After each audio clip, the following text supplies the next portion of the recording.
She said at dinner, "This is the longest I've gone without cheating." Everyone laughed, except me. I just quietly split the bill and left. Later that day, her mom texted me, "What did you do?" She's losing it. Hey viewers, just a quick thanks. Over 14% of you are already subscribed, and it means the world. If you're new here and enjoy these stories, join the family by hitting that subscribe button. We're on the road to 10,000. I, 29, am Chris. I'm sitting in my car outside a diner in complete shock, still trying to process what just happened 20 minutes ago. My girlfriend Amber, 26F, and I were having dinner with her college friends at this place downtown. 5 of us total. Me, Amber, her roommate Jess, and 2 other girls I'd met a few times before. We'd been together 8 months. Things were going well, or so I thought. Amber was funny, smart, attractive. Her friends seemed cool. Normal Friday night dinner. The conversation was typical stuff. Work stories, weekend plans, some gossip about people I didn't know. I was mostly listening, eating my burger, letting them catch up. Then Jess brought up some story about her coworker who got caught cheating on her boyfriend. "I don't understand serial cheaters," Jess said. "Like, if you want to be with other people, just stay single." The other girls agreed. Normal conversation about relationships and loyalty, standard stuff. Then Amber laughed and said something that stopped the entire table. "Well, this is the longest I've gone without cheating, so I'm basically a reformed person." Dead silence for about 3 seconds. Then most of her friends started laughing, but I noticed Jess looked uncomfortable. "Amber, that's not really something to joke about," Jess said quietly. "Oh, come on, it's funny. At least I'm self-aware," Amber replied. "How long has it been?" one of the other girls asked. 8 months, Amber said, grinning. Record-breaking for me. More nervous laughter from some of them. Jess was definitely not amused. "Chris looks confused," someone noticed. All eyes turned to me. Amber was still smiling, but I could see a hint of panic in her eyes. "I mean, you knew I had some issues with commitment, right, babe?" No, we'd never discussed any issues with commitment or cheating history. Issues with commitment? "Come on, Chris, I mentioned I wasn't perfect in past relationships." She'd said her exes were jerks and things didn't work out. Nothing about her cheating on them. "You said your exes were jerks. You never mentioned cheating." I didn't want to get into all the messy details. The table got quiet. Jess was looking down at her plate. The mood shifted from awkward to tense. "Well, it's not like it's a big deal," Amber said defensively. "Everyone makes mistakes." "Mistakes are different from patterns," Jess said quietly. Amber shot her a look. "Now you do?" Amber said to me, ignoring Jess. "Now I do." 8 months into dating someone, I find out she's a serial cheater who's apparently treating 8 months of faithfulness like a personal record. The conversation moved on. Her friends started talking about something else, probably sensing the tension. Amber went back to her salad like nothing happened. I sat there finishing my meal in silence, watching this woman I thought I knew. She was laughing with her friends, completely unbothered by what she'd just revealed. When the check came, I did something I'd never done before. I calculated exactly what I owed, put that amount in cash on the table, and stood up. "Where are you going?" Amber asked. "Home. We were going to see that movie after this. You guys have fun." I walked out. Didn't make a scene, didn't argue, didn't explain, just left. Drove home and sat on my couch trying to process what I'd learned. My girlfriend of 8 months is apparently a serial cheater who sees 8 months of faithfulness as a personal achievement worth bragging about. Her friends all knew this about her. They thought it was funny. They were surprised I didn't know. Which means either Amber forgot to mention her history of cheating on boyfriends, or she deliberately hid it from me. My phone started buzzing around 9 p.m. Text from Amber. "Chris, what was that about? You embarrassed me in front of my friends." I embarrassed her. By learning she's a cheater and not finding it amusing, I didn't respond. Another text an hour later. "Are you seriously mad about a joke? It's not that serious." A joke. Her history of betraying people who trust her is just a joke. Still didn't respond. 11 p.m. "Chris, call me. We need to talk." "We really don't." Update 1, next morning. Woke up to 6 missed calls and a dozen texts from Amber, all variations of the same theme. I overreacted. It was just a joke. I'm being dramatic. Also got a text from her mom at 7 a.m. "Chris, What did you do? Amber called crying, saying you abandoned her at dinner. Abandoned her? Her mom clearly didn't know what Amber had revealed at dinner. I didn't respond to any of them. Went to the gym, grabbed coffee, did normal Saturday things. Tried to think through the situation objectively. Facts. My girlfriend has a history of cheating on boyfriends. Her friends know this. She's proud of going 8 months without cheating on me. She thinks this is funny. She never told me about her track record. Around noon, Amber showed up at my apartment. I could see her through the window, standing by the building entrance. Chris, I need to talk to you. Please. We really don't. You're being ridiculous. I was just being honest about my past. Honest? You hid your cheating history for 8 months. I didn't hide it, I just didn't think it was relevant. Your pattern of betraying boyfriends isn't relevant to our relationship? The honesty was almost refreshing. She genuinely saw her past cheating as irrelevant to our relationship. Amber, I'm done. Done with what? This. Us. The relationship? Over something I did in past relationships? Over finding out you're a serial cheater who hid that from me for 8 months. I didn't hide it, I just didn't bring it up. Same thing. Chris, everyone has a past. Not everyone's past involves repeatedly betraying people who trust them. You're being judgmental. I was being judgmental. Judging someone based on their history of hurting people who cared about them. Terrible of me. I'm being smart. So what, you're just going to throw away 8 months over this? You threw away every relationship you had before this one. Why would ours be different? She didn't have an answer for that. Amber, go home. We're done. Chris, don't do this. You did this last night when you told a table full of people that not cheating on me was your longest streak. She finally left. I spent the rest of Saturday in peace.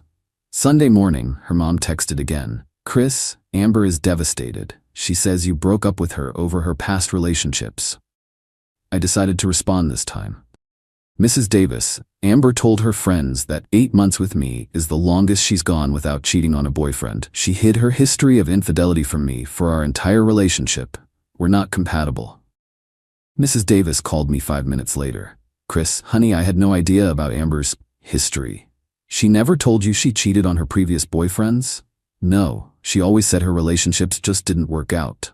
Well, now you know why. She really cares about you. She cares about having a boyfriend, but she wasn't honest about who she really is. People can change. Maybe, but they have to acknowledge what they did was wrong first. Long pause. What do you mean? Amber treated her cheating history like it was no big deal. She was defensive about it, not apologetic. Oh. Mrs. Davis, I'm sure Amber is a good person in many ways, but I don't date people who think betraying their partners is acceptable. I understand. This is very disappointing to hear. I'm sorry she's upset, but this is for the best. Update 2, 1 week later. The past week has been a circus of Amber trying to convince me I overreacted. Monday she sent flowers to my office. The card said, sorry for the misunderstanding. Misunderstanding, like I misheard her bragging about her cheating record. Tuesday she had Jess text me. Chris, Amber is really sorry, she didn't mean to hurt you. Jess, did Amber cheat on her previous boyfriends? Well, yeah, but... Then she meant exactly what she said. Wednesday she tried a different approach. Showed up at the coffee shop where I get lunch and coincidentally ran into me. Chris, hi, I was hoping we could talk. Nothing to talk about, Amber. I miss you. You'll get over it. That's harsh. Not as harsh as finding out your girlfriend is proud of not betraying you. I never said I was proud. You literally bragged about it to your friends. I was just being honest about my struggles with commitment. Struggles with commitment, like it was a medical condition. Amber, you made your choice about what kind of person you want to be. I'm making mine about who I want to date. So you're just writing me off? You wrote yourself off when you decided cheating was acceptable. Thursday, her mom called again. Chris, Amber says she's going to look into counseling. She wants to work on herself. That's good for her. She's serious about changing. Mrs. Davis, she's talking about counseling because I broke up with her, not because she thought her behavior was wrong. Sometimes people need consequences to realize they have a problem. Maybe, but I'm not going to be her practice boyfriend while she figures out how to be faithful. That's very fair of you. Friday, Amber tried one last time. Called me from a number I didn't recognize. Chris, I know you're angry, but I love you. Amber, you love having a boyfriend, there's a difference. That's not true. If you loved me, you would have told me about your history instead of letting me find out from your friends. I was scared you'd leave, so you decided to lie by omission and hope I'd never find out? I wasn't lying. You were hiding something you knew would matter to me. Everyone hides things in relationships, not things like that. Chris, please, give me another chance. Why would I do that? Because I'm different with you. You said you'd never gone 8 months without cheating. That means you've never been faithful to anyone for longer than 8 months. So what happens at month 9 or 12 or 24? Silence. Amber, you've never been in a long-term faithful relationship. You have no idea if you're capable of it. I want to try. Try with someone else.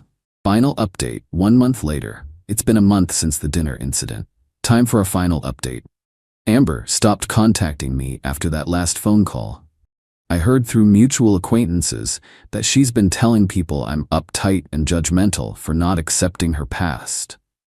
Her narrative is that I dumped her for making a joke about her dating history.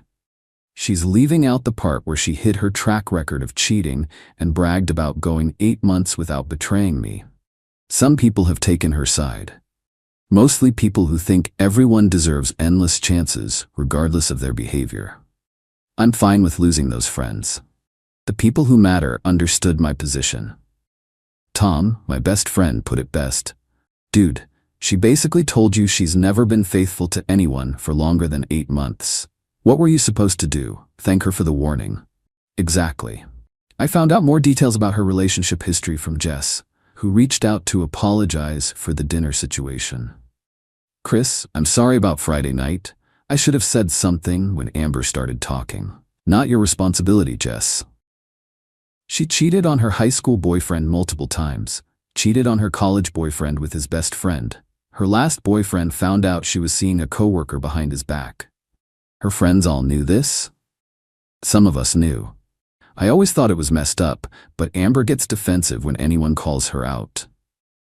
Why didn't you say anything at dinner? I've tried before. She just says people are judging her and changes the subject. This explained a lot. Amber wasn't proud of her cheating. She was defensive about it, but she'd never taken responsibility either. Her mom called me one last time 2 weeks ago. Chris, I owe you an apology. I talked to Amber more about her past relationships. I had no idea she had hurt people this way. It's not your fault, Mrs. Davis. I raised her to respect commitments. I don't know how she developed this pattern.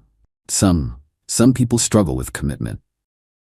She should have been honest with you from the beginning. Yes, she should have. She's looking into therapy now, says she wants to understand why she makes these choices. That's good for her. For what it's worth, I think you handled this with more grace than she deserved. I appreciated hearing that from her mom. As for me, I'm doing great. The past month has been peaceful. No wondering if my girlfriend is faithful, no second-guessing her late nights or new male friends. No worrying about becoming another story her friends laugh about. Started dating someone new recently. Met her at a bookstore.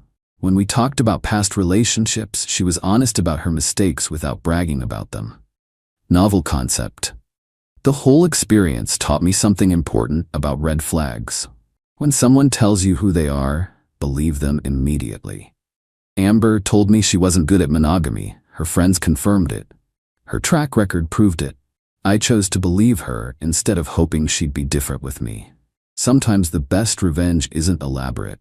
It's just refusing to be someone's next victim. Amber wanted to see if she could go longer than 8 months without cheating. She'll have to test that theory with someone else. She said it was the longest she'd gone without cheating, like it was an achievement. For me, faithfulness isn't an achievement. It's a basic requirement. Different standards, different outcomes. Thanks for reading Reddit.